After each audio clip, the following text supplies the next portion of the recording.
Hola, buenos días queridos estudiantes, ¿cómo están? Los saluda su profe Rodolfo.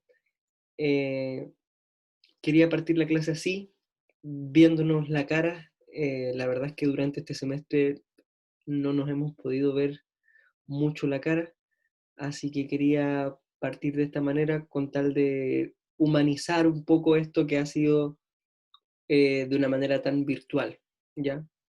Les cuento que me estoy tomando un mate para capear el frío mientras les preparo sus clases. Bueno, a lo que nos convoca. Hoy día vamos a ver la primera clase de fisiología cardiovascular, la cual está compuesta por 3 clases. Lo primero que quisiera hacer es hacer la diferencia entre sistema circulatorio y sistema cardiovascular. Muchas veces estos dos nombres se toman como sinónimos, pero la verdad es que no son lo mismo. El sistema circulatorio es algo más amplio que de hecho está compuesto por el sistema cardiovascular y por el sistema linfático, como lo podemos ver en el esquema.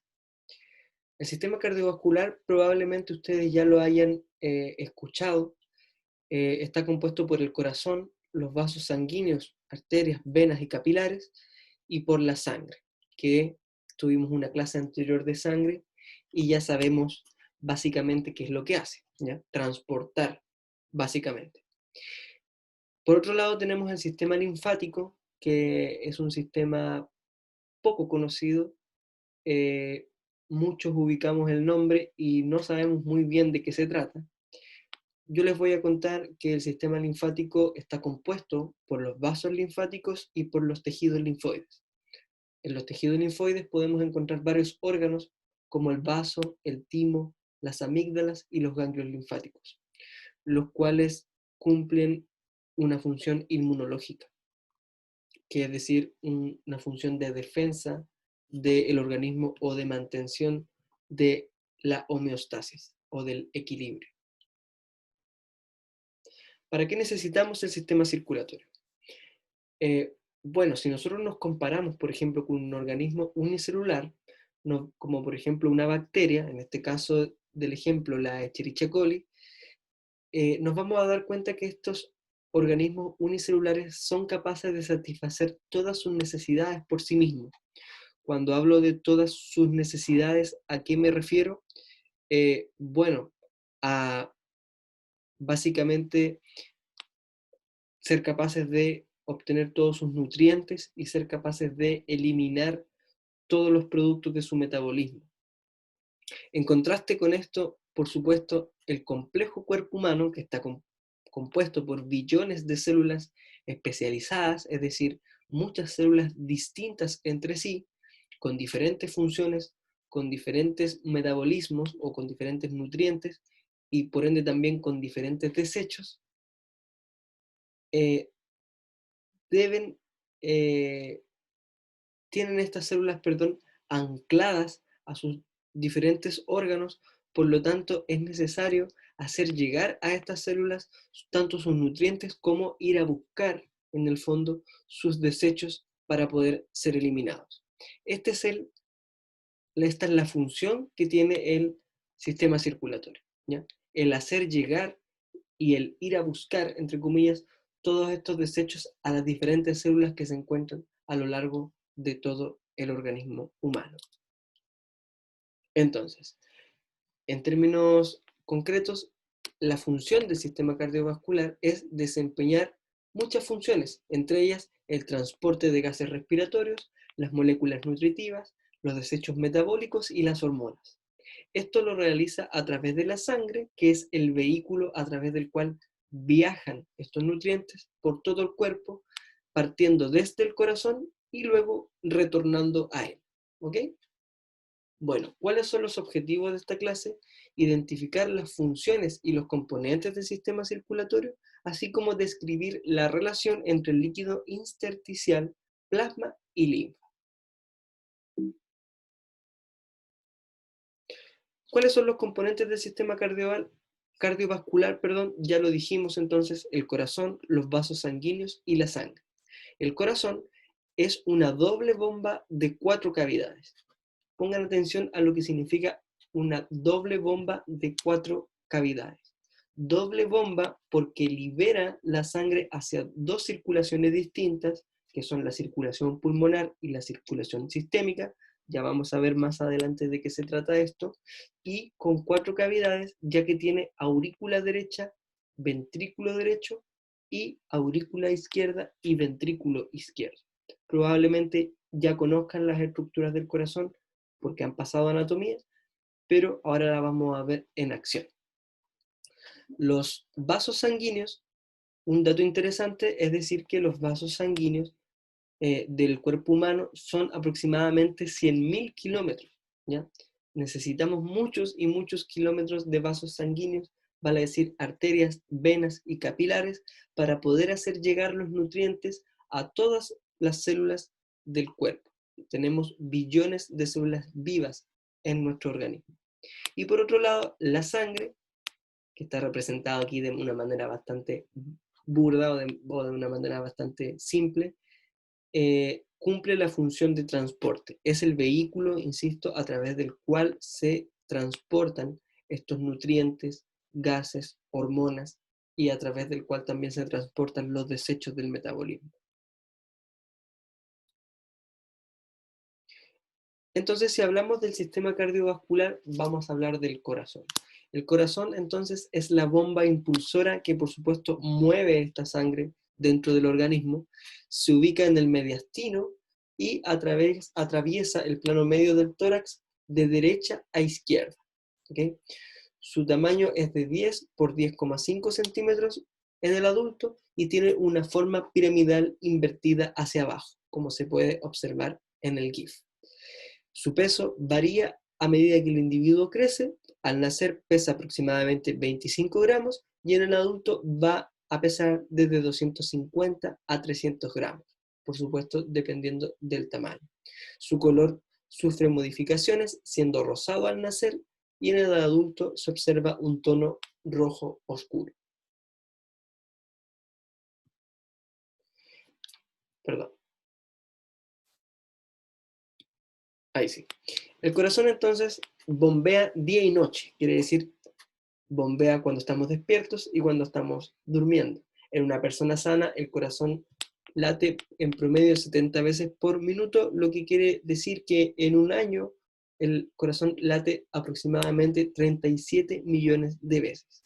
Con respecto a la estructura del corazón, en esta imagen podemos ver las 4 cavidades. En primer lugar, la aurícula derecha, ventrículo derecho, aurícula izquierda y ventrículo izquierdo. En general, las aurículas van a recibir la sangre desde venas, ¿ya? En el caso de la aurícula derecha va a recibir la vena cava superior y la vena cava inferior, y en el caso de la aurícula izquierda va a recibir las venas pulmonares. En el caso de los ventrículos, ellos reciben la sangre desde las aurículas y expulsan la sangre a través de arterias. En el caso del ventrículo derecho, recibe la sangre de la aurícula derecha y expulsa la sangre a través de la arteria pulmonar.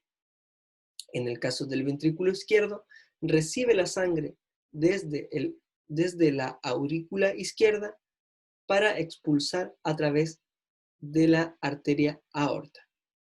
Entonces, el corazón derecho y el corazón izquierdo van a expulsar la sangre hacia diferentes circulaciones.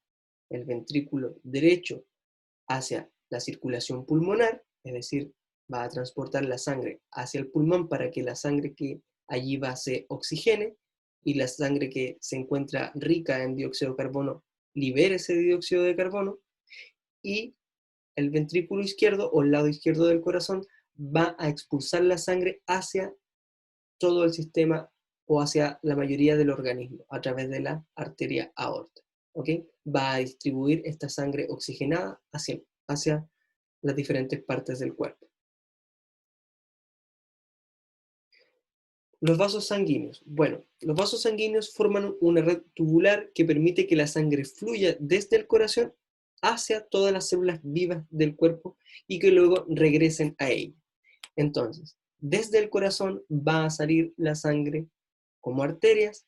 Estas arterias se van a ir dividiendo como buenas ramas de un árbol, las cuales van a traspasarse desde arterias a arteriolas, de arteriolas a capilares, de capilares a vénulas, de vénulas a venas, para, a través de las venas de grueso calibre, desembocar en las aurículas.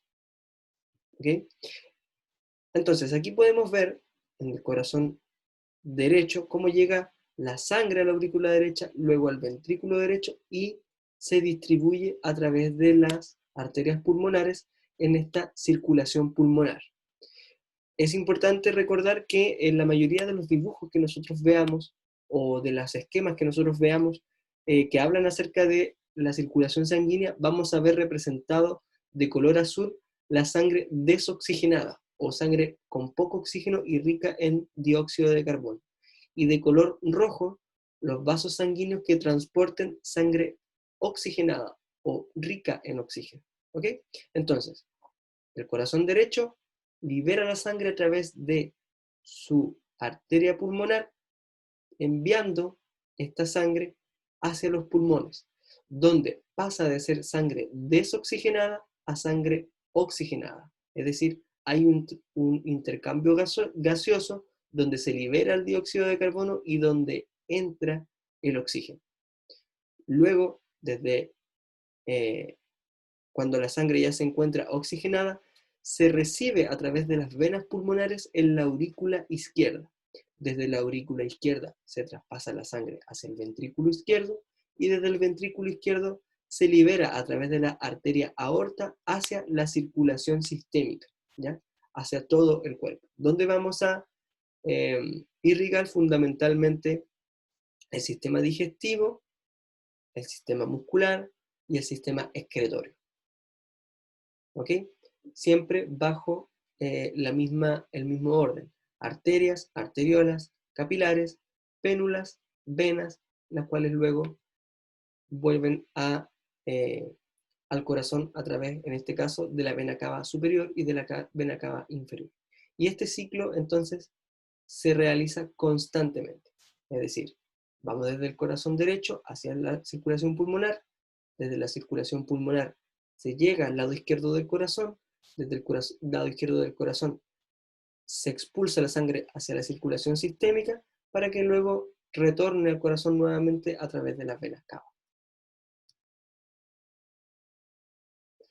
Como se dijo entonces en la diapo anterior, hay diferentes tipos de vasos sanguíneos y siempre van a tener esta estructura de arteria de grueso calibre, arteriola, capilares sanguíneos, que es donde se produce el traspaso de nutrientes, y luego se va a recuperar esa sangre a través de vénulas, venas y luego hacia el corazón. Las venas entonces llevan sangre desde los tejidos hacia el corazón y sus paredes suelen ser más delgadas que las de las arterias. Las arterias, por otro lado, llevan sangre desde el corazón hacia los tejidos y tienen paredes más gruesas y expandibles. Esto considerando que el corazón libera la sangre con alta presión y por ende la arteria es más gruesa porque tiene que ser capaz de resistir esa presión y no romperse. Por supuesto que la presión arterial, por ejemplo, cuando estamos en una etapa de reposo o cuando estamos haciendo ejercicio, son distintas. Ahora, el capilar sanguíneo son los que llevan la sangre al interior de los tejidos y son los que unen las arterias con las vénulas. ¿Ya? O mejor, las arterias con las venas, o más específicamente, las arteriolas con las vénulas. ¿Ya? Es en el capilar entonces donde se genera este traspaso de los nutrientes hacia las células, hacia los billones de células distintas para dar cumplimiento a sus requerimientos metabólicos. Y es también entonces en los capilares donde se recepcionan los desechos eh, de estas mismas células especializadas o de estas mismas células en los tejidos. ¿Ok? Bueno, aquí podemos ver un paralelo entre el circuito venoso y el circuito arterial. En general, vamos a ver que tanto las arterias como las venas tienen una túnica externa, una túnica media y una túnica interna, pero van a ser distintas las de las venas que las de las arterias. Como dijimos anteriormente, las arterias suelen ser más gruesas que las venas porque tienen que resistir la presión arterial. Entonces, tenemos una túnica externa, una túnica media, donde se encuentra la musculatura que es bastante más rica que la de la vena, la podemos comparar en esta imagen, ¿cierto? Túnica media de la arteria y túnica media de la vena, y una túnica interna donde tenemos una capa elástica también bastante notoria y un endotelio. El endotelio, por supuesto, es la capa celular, que es un endotelio en general simple de una capa de células, que es el que entra en contacto con la sangre propiamente tal, y una capa elástica que es la que le entrega esta resistencia a la arteria. Distinto entonces al caso de las venas, donde nosotros podemos ver que tienen una túnica externa, una túnica media con una musculatura más escasa que la que tiene la arteria, y una túnica interna. La capa elástica que tiene es bastante más delgada. Ahora bien, vamos desde arterias, arteriolas, donde nosotros tenemos un esfínter precapilar, que es el que ayuda a cerrar estas arteriolas que ya, por supuesto, no tienen la estructura de túnica externa, media e interna, y finalmente llegamos a los capilares sanguíneos. Hay dos tipos de capilares sanguíneos, que son los capilares continuos y los capilares fenestrados. El capilar continuo se define como una estructura que está lisa, sin orificios, y el capilar fenestrado tiene las fenestras, que son pequeños espacios donde a través de los cuales se traspasan los nutrientes. Cabe señalar igual una de las principales diferencias que hay entre las arterias y las venas, es que las venas en su interior contienen válvulas. Estas válvulas lo que hacen es permitir que retorne la sangre o que suba la sangre hacia el corazón, pero que no pueda volver a bajar, ¿ya? Generalmente, bueno, no todas las venas tienen válvulas. Las que tienen válvulas generalmente se encuentran bajo la línea de el corazón, ¿ya? Esto entonces porque cuando llega la sangre arterial, pasa hacia las arteriolas y luego a los capilares, estas tienen que retornar, por ejemplo, desde las piernas hacia el corazón. Al tener estas válvulas, lo que hace cuando va retornando la sangre o va subiendo esta sangre, hace que no pueda volver a bajar. ¿Ok?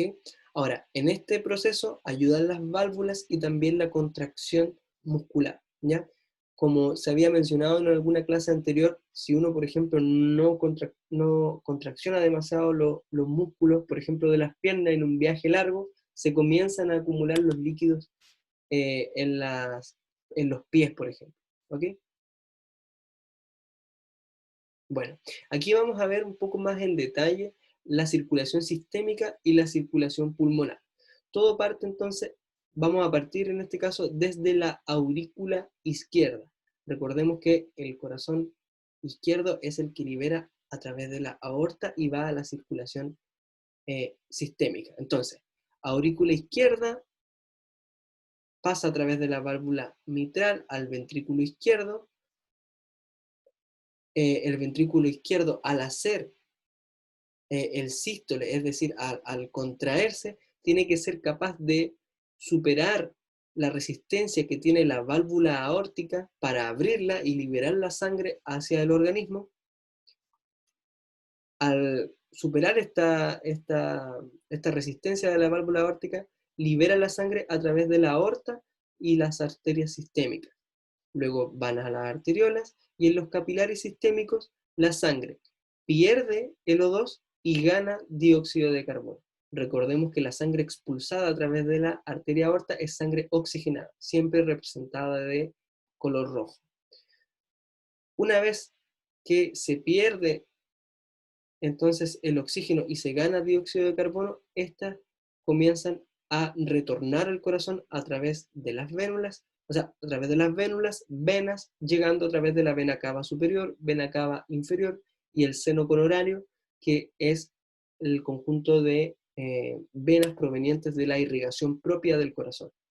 Estas llegan a la aurícula derecha como sangre desoxigenada, recordemos de color azul en los esquemas, pasa desde la aurícula derecha a través de la válvula aurículo-ventricular o válvula tricúspide al ventrículo derecho, y desde el ventrículo derecho va hacia el tronco pulmonar y las arterias pulmonares, donde en los capilares pulmonares se pierde el CO2 y se gana oxígeno. O sea, se pierde el CO2 al momento de que nosotros expiramos y ganamos oxígeno al momento de que nosotros inspiramos. Ese proceso constante de inspiración y expiración es para ganar oxígeno y eliminar dióxido de carbono, lo cual se produce específicamente en los capilares sanguíneos de los alvéolos pulmonares. Bueno, entonces nos queda hablar qué es el sistema linfático. Raro. El sistema linfático es una red de órganos, ganglios linfáticos, conductos y vasos linfáticos que producen y transportan la linfa desde los tejidos hacia el torrente sanguíneo. El sistema linfático es una parte principal del sistema inmunitario del cuerpo. Es decir, el sistema linfático lo que hace es recuperar todo ese líquido que se pierde en ese traspaso que hay en los capilares sanguíneos. Y además tiene una función inmunitaria. Es decir, tiene una función accesoria del sistema cardiovascular y una función inmunitaria o una función de defensa. En el esquema podemos ver que los capilares, que los vasos linfáticos se encuentran justo donde están los capilares sanguíneos. Recordemos entonces que los capilares sanguíneos es donde se produce el traspaso de nutrientes y donde se encuentran capilares que se encuentran fenestrados, es decir, que tienen espacios por donde sale el líquido. Por supuesto que al llegar estos capilares a un órgano, queda alguna parte del líquido o del plasma sanguíneo en estos tejidos, lo cual en su mayoría retorna a través de las venas, pero también hay una porción de ese líquido que se queda en los tejidos. Al quedarse en los tejidos, el sistema linfático es el encargado de recuperar estos tejidos. Si no hubiera sistema linfático, se produciría acumulación de líquido en los tejidos o edema. Entonces, el sistema linfático, lo podemos ver, tiene ganglios linfáticos y órganos, o sea, tiene vasos linfáticos y órganos linfoides. La linfa es un líquido entre transparente y blanquecino, el cual está compuesto por glóbulos blancos, que son especialmente linfocitos, los cuales están encargados de la defensa, recordemos función inmunitaria, y el líquido proveniente de los intestinos llamado quilo, que el quilo es un líquido rico en nutrientes. Los ganglios linfáticos son estructuras pequeñas y suaves, redondas con forma de frijol. Se localizan en racimos en diversas partes del cuerpo como cuello, axilas, la ingle y el interior del centro del tórax y el abdomen. En general, un ganglio linfático no debiese ser ni visible ni palpable, pero probablemente más de alguno de ustedes ha tocado alguna vez un ganglio linfático al tocarse, por ejemplo, el cuello. Esa en realidad no es un ganglio normal, sino más bien es un ganglio que está inflamado, probablemente porque está enfrentando a algún microorganismo, alguna infección, ¿ya? Esto, por supuesto, está ocurriendo de manera constante en nuestro organismo, ¿ya? Entonces aquí podemos ver en el esquema que hay redes de ganglios linfáticos que son los ricos en linfocitos, por donde se filtra la linfa y donde podemos filtrar estos microorganismos en caso de que haya, lo cual va a desencadenar una reproducción o una multiplicación, mejor dicho, una multiplicación de estas células inmunitarias, las cuales van a inflamar estos ganglios. ¿Ok? Quisiera ahora hacer un enlace con esta página donde encontré un muy buen video explicativo del sistema linfático. Veamos.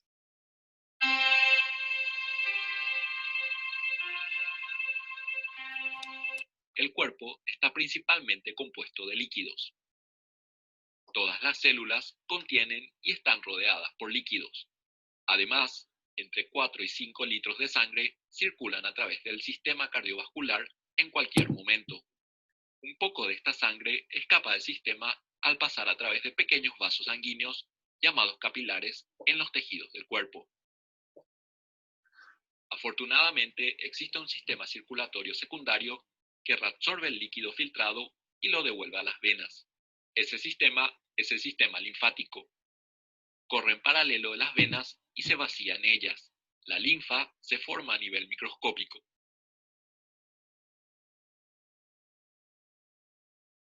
Las arterias pequeñas o arteriolas llevan a los capilares, las cuales a su vez llevan a las venas pequeñas o venulas.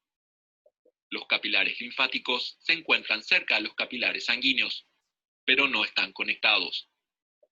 Las arteriolas suministran sangre a los capilares del corazón y las venulas extraen sangre de los capilares. La sangre está bajo presión mientras fluye a través de los capilares.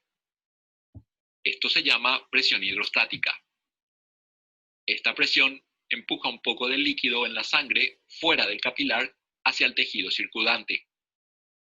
El oxígeno de los glóbulos rojos y los nutrientes en el líquido se dispersan en el tejido. El dióxido de carbono y los productos de desecho de las células que hay en los tejidos regresan al flujo sanguíneo. Los capilares reabsorben la mayoría del líquido. Los capilares linfáticos absorben el líquido restante. El edema o hinchazón se produce cuando el líquido dentro o entre las células se filtra hacia los tejidos corporales. Esta reacción es causada por factores que incrementan el flujo del líquido fuera del torrente sanguíneo o que evitan que el líquido regrese. El edema persistente puede ser una señal de problemas de salud graves y debe revisarlo con un profesional de atención médica. El sistema linfático puede intervenir de manera muy preocupante en la propagación del cáncer de seno. Los ganglios linfáticos filtran la linfa conforme pasa a través del sistema. Se encuentran ubicados en puntos específicos a través del cuerpo, como en las axilas y en la parte alta de la garganta. La circulación linfática en los tejidos mamarios ayuda a regular el equilibrio del líquido local, así como a filtrar las sustancias dañinas. Pero el sistema linfático del seno también puede propagar enfermedades como el cáncer a través del cuerpo. Los vasos linfáticos proporcionan una carretera por la cual las células cancerosas invasivas se mueven a otras partes del cuerpo. Este proceso se llama metástasis. Puede provocar la formación de una masa secundaria de cáncer en otra parte del cuerpo. Esta mamografía muestra un tumor y la red de vasos linfáticos que ha invadido. Ninguna mujer es demasiado joven para saber que los autoexámenes periódicos de los senos pueden ayudar a detectar tumores en una etapa temprana de crecimiento. Con suerte, antes de que se propague o haga metástasis.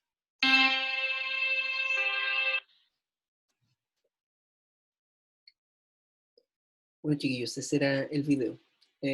Ahí tenía también su dato acerca de cómo interviene el sistema linfático en la propagación de un cáncer, ¿ya?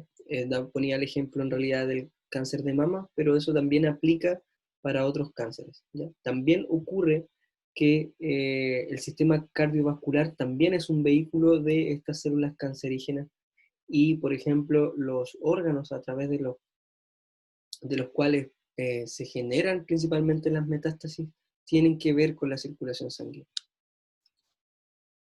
Bueno, ¿qué son los ganglios linfáticos? Los ganglios linfáticos participan en la producción de las células inmunitarias, como les dije, una vez que nosotros nos enfrentemos a un microorganismo o a un antígeno, se genera algo que se llama la expansión clonal, que es la multiplicación de los linfocitos que se encuentran maduros pero vírgenes en los ganglios linfáticos y comienzan a multiplicarse para enfrentar al microorganismo.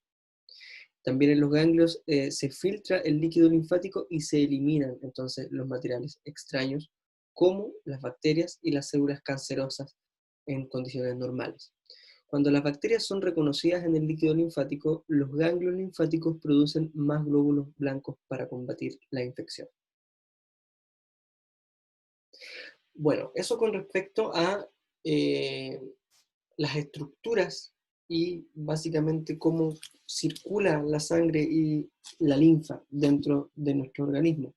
¿Cuáles son las funciones del sistema circulatorio? Las funciones del sistema circulatorio en general son tres: función de transporte, de regulación y de protección. Cuando hablamos de transporte, hablamos de respiratorias, nutritivas y excretorias. Cuando hablamos de regulación hormonal y de temperatura. Cuando hablamos de protección, hablamos de la coagulación, que es la mantención de estos vasos sanguíneos cuando se rompen, y la función inmunitaria, que es la función de defensa frente a microorganismos. Entonces, la función de transporte, el sistema circulatorio transporta las sustancias esenciales para el metabolismo celular. Entonces, como transporte respiratorio, los eritrocitos transportan oxígeno a las células. El dióxido de carbono que se produce por la respiración celular es transportado por la sangre hacia los pulmones para la eliminación a través del aire exhalado. Entonces, en esta imagen podemos ver, siento, el pulmón y, bueno, con su lóbulo, ¿cierto? Lóbulo superior e inferior del lado izquierdo, superior, medio e inferior del lado derecho, los cuales tienen la unidad funcional de los alveolos pulmonares. ¿Ya? En estos alveolos pulmonares nosotros podemos ver que se produce el intercambio gaseoso, como se dijo anteriormente, liberación de CO2 y adquisición de O2. Recordemos que dentro de la sangre la proteína encargada del transporte de estos gases es la hemoglobina, la cual es uno de los principales componentes de los eritrocitos o de los glóbulos rojos, ¿ya? Entonces son los glóbulos rojos los que transportan estos gases, tanto dióxido de carbono como oxígeno. ¿Cuáles son las funciones de transporte nutritivo? El sistema digestivo se encarga de la desintegración mecánica y química de los alimentos, de modo que puedan absorberse a través de la pared intestinal hacia los vasos sanguíneos y linfáticos. Entonces, en este ejemplo nosotros podemos ver el intestino delgado, aunque hay que hacer de cuentas que este transporte se hace no solamente en el intestino delgado, sino que en todo el sistema digestivo, aunque es en el intestino delgado donde se absorbe mayor cantidad de nutrientes. Se absorbe a través de la vena porta, la cual transporta estos nutrientes hacia el hígado. Y desde el hígado se transmiten toda esta sangre cargada de nutrientes a través de la vena hepática. ¿Okay? Que posterior a eso, entonces se va a transportar a todas las células del cuerpo. Perdón. Más adelante, ahí sí. Otra función de transporte son la función excretoria, ¿ya? Los desechos metabólicos, por ejemplo la urea, que la urea es el principal desecho metabólico del metabolismo de las proteínas, el agua, por supuesto que nosotros consumimos, y los iones excesivos, y también otras moléculas que el cuerpo no necesita, son transportadas por la sangre hacia los riñones y son excretados a través de la orina, ¿ya? Esa es la gran función que cumplen los riñones, que son filtrar la sangre y quitarle la urea como desecho metabólico, los excesos de agua y los iones, ¿ok? Por supuesto, voy a volver a la diapo anterior, por supuesto que en el caso del sistema digestivo, lo que no se absorbe se defeca como desechos sólidos, y en el caso del sistema excretor, vamos a eliminar los desechos líquidos, así como algunos desechos metabólicos, como la urea y iones excesivos, ¿ya?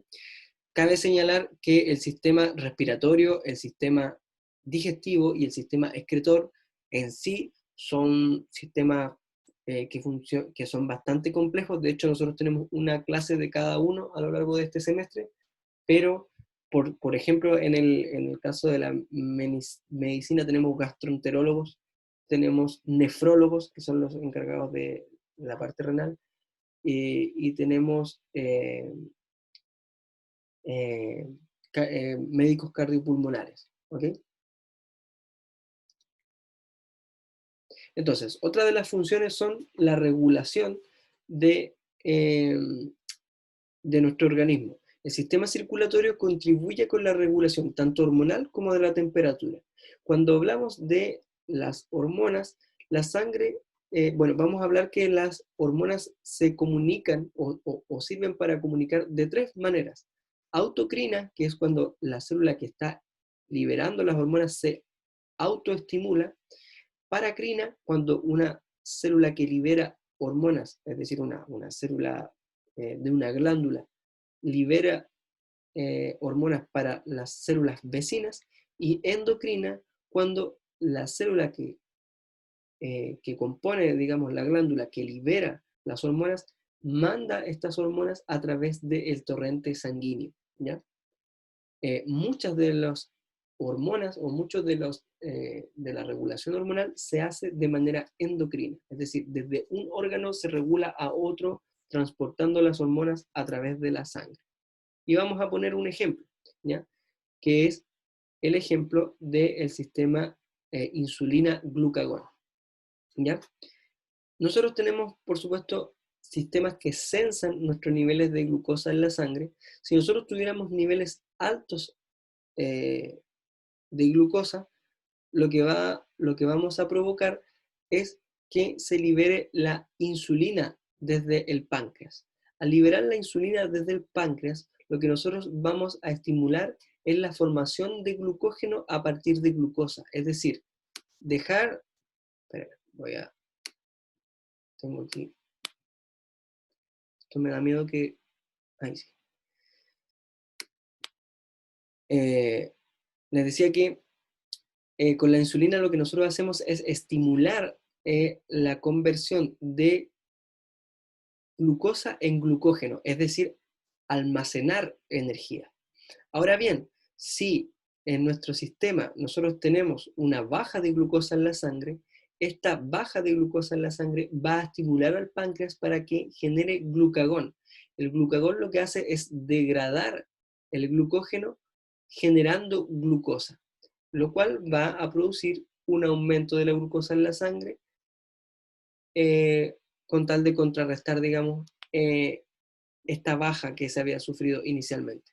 Por supuesto que este sistema de insulina-glucagón se va regulando uno a otro, o sea, la secreción de insulina y la secreción de glucagón va, van jugando, digamos, entre las dos hormonas con tal de mantener los niveles estables de glucosa en la sangre y de poder ir regulando lo que nosotros vamos consumiendo también. Por supuesto, cuando nosotros consumimos una alta carga de glucosa, por ejemplo, nos comemos un dulce o algún alimento que sea alto en glucosa, vamos a estimular la secreción de insulina, y por supuesto si estamos haciendo ejercicio o alguna actividad que requiera energía, y estamos tendiendo a una baja en la glucosa, vamos a estimular la secreción de glucagón por parte del páncreas. También participa en la regulación de la temperatura, ¿ya? La regulación de la temperatura es auxiliada por la desviación de la sangre desde los vasos cutáneos más profundos hacia vasos más superficiales o viceversa. Ya les voy a explicar cómo funciona esto. Antes de continuar, quisiera hacer también una mención acerca de la temperatura corporal normal, ¿ya? La temperatura corporal normal en general está entre los 36 y 37,5. ¿Por qué se los digo? Porque, bueno, en esta época de cuarentena, seguro han salido algún día al supermercado o alguna tienda donde les han medido la temperatura con estos termómetros infrarrojos. A mí me pasó el otro día, por ejemplo, que la persona que me midió me dijo 34,7. Eso es hipotermia, por ejemplo. Entonces ahí claramente hay una mala medición de la temperatura. Lo digo para que lo tomen en consideración, eh, considerando que esta es una medida preventiva, en realidad, digamos, de mitigación de la transmisión del virus. ¿Cómo vamos a enterarnos realmente si estamos con fiebre o no, si en realidad nos sentimos bien, no tenemos fiebre, pero venimos por supuesto de un ambiente frío, nos miden inmediatamente sin dejar que nosotros nos aclimatemos un poco y nos miden temperaturas que representan hipotermia, ¿ya? Lo dejo ahí como para que la piensen, ¿ya? Bueno, en general, entonces, los rangos de temperatura normal es de 36 a 37,5. Una fiebre va desde los 37,5 hacia los 39,5 y una fiebre alta de 39,5 a 41. Una hipertermia, que es una situación donde ustedes debiesen ir inmediatamente al hospital, es sobre los 41 grados. Cabe señalar igual que los bebés, los niños chicos, tienen capacidad, digamos, de hacer fiebres más altas que los adultos. ¿Ya? Esto en parte porque ellos están compuestos, por ejemplo, por más cantidad de agua. Y hay que tomar en cuenta que en la regulación de la temperatura es una regulación muy fina. Si ustedes se dan cuenta, el rango normal de temperatura oscila en 1,5 grados Celsius, ¿ya? Por supuesto hay otras escalas donde a lo mejor va a aparecer de 36 a 37,8, pero en general es eso, 1,5 grados, 1,8 grados lo que es normal, y una diferencia de 1 grado o 2 grados más ya determina una fiebre, 3 o 4 grados más una fiebre alta o una hipertermia, ¿ya? Importante. Ahora, lo que quería mencionar también es que la regulación de la temperatura no está dada solamente por la participación del sistema cardiovascular, ¿ya? Sino que hay una serie de mecanismos regulando la temperatura. Entonces, nosotros tenemos termorreceptores de la piel, los cuales van a enviar información al hipotálamo, el cual es el encargado de la regulación de la temperatura, ¿ya? Esto lo puede regular a través de, en primer lugar, respuestas voluntarias y respuestas involuntarias.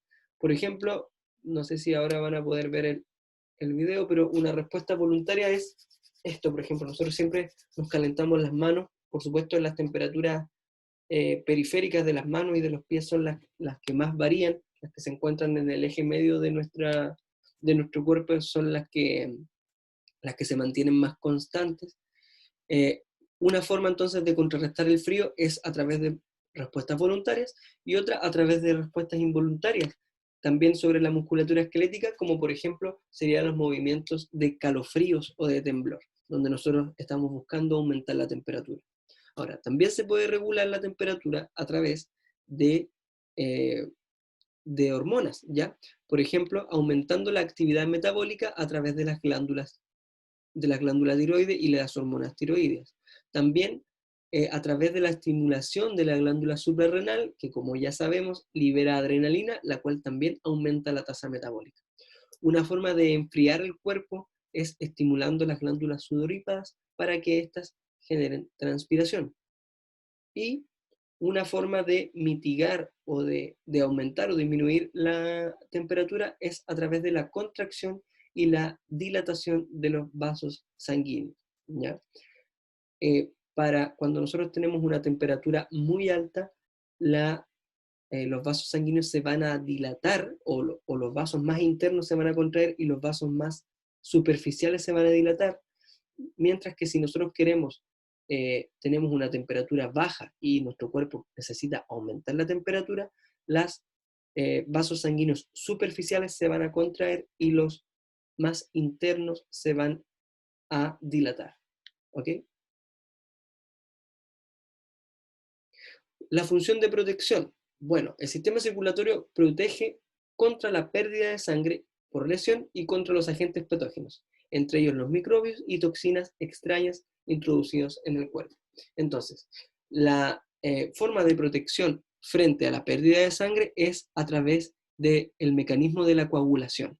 La coagulación lo que va a hacer en el fondo es hacer cesar una hemorragia, que la hemorragia se va a producir siempre que exista una rotura de un vaso sanguíneo, a través de la activación de la hemostasia, ya que tiene un proceso de activación plaquetaria, formación de coágulo y luego una remoción de este coágulo de fibrina. ¿Ok? Dicho de una manera muy general, entonces, lo que hace la coagulación es tratar de reparar el vaso sanguíneo roto a través de las plaquetas, factores de la coagulación y fibrina. Ahora bien, también hay una función inmunitaria que cumple el sistema circulatorio, donde, como les dije anteriormente, se encuentra de manera muy importante el sistema linfático con sus órganos linfáticos, ¿ya? La función inmunitaria de la sangre es efectuada por los leucocitos, los glóbulos blancos, que protegen a muchos agentes que causan enfermedad. Y también, como les dije anteriormente, a través del sistema linfático, el cual es encargado de filtrar estos microorganismos. Entonces, tenemos las membranas mucosas, que son los epitelios, pero que se encuentran ya a nivel, digamos, no en contacto con el exterior, sino que con el contacto con el interior de nuestro organismo. Por ejemplo, ahí voy a poner la cámara, esto es piel y esto es mucosa, ¿ya? La parte interior que ya pertenece en este caso al tubo digestivo. Nosotros tenemos mucosa digestiva, mucosa respiratoria y mucosa genitourinaria, ¿ya? Por supuesto, la piel y las mucosas son las superficies que más se enfrentan a los microorganismos externos. Y por supuesto aquí ya hay una barrera inmunitaria, por el solo hecho de que haya piel, hay una barrera física, pero también, por ejemplo, en nuestras mucosas tenemos saliva, secreción nasal, un pH distinto, inmunoglobulinas A, y luego hacia el interior tenemos los vasos linfáticos y los órganos linfoides, como el timo, el vaso y las amígdalas, que tienen acumulaciones de linfocitos, los cuales se van a reproducir si es que, o se van a multiplicar, perdón, si es que se enfrentan a un microorganismo. Nótese también la médula ósea como un órgano importante de protección, ya que, como sabemos, en la médula ósea se produce la hematopoiesis, o la producción de las células sanguíneas. Bueno, chiquillos, entonces estamos llegando al final de esta primera clase.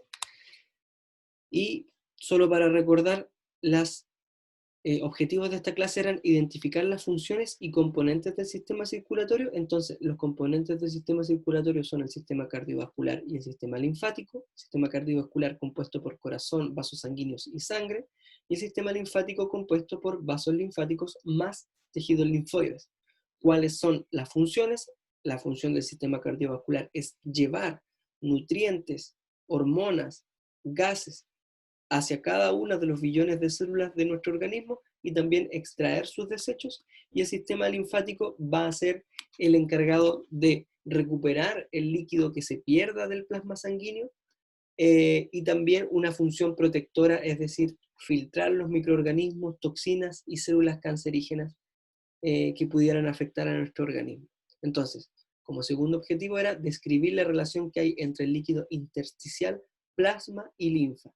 Entonces, recordemos que en los capilares sanguíneos se produce el traspaso de nutrientes donde se libera parte de ese plasma sanguíneo y queda en el intersticio, es decir, en el espacio entre los órganos. Este líquido intersticial entonces está, al recuperarse a través de la linfa o a través de los vasos linfáticos, genera la linfa. La linfa entonces es este líquido blanquecino compuesto por glóbulos blancos o leucocitos, más el kilo, que es la parte rica en nutrientes, ¿ya? Entonces es así como se relaciona el plasma sanguíneo, líquido intersticial y la linfa que viaja a través de los vasos linfáticos. La bibliografía y eso, chiquillos, ¿ya? Entonces, ahí tenemos la primera clase de la fisiología cardiovascular. Se vienen las 2 y 3. Ya, chiquillos, me despido con ustedes. Mi mate ya está frío, hablé mucho. Muchas gracias, que les vaya bien.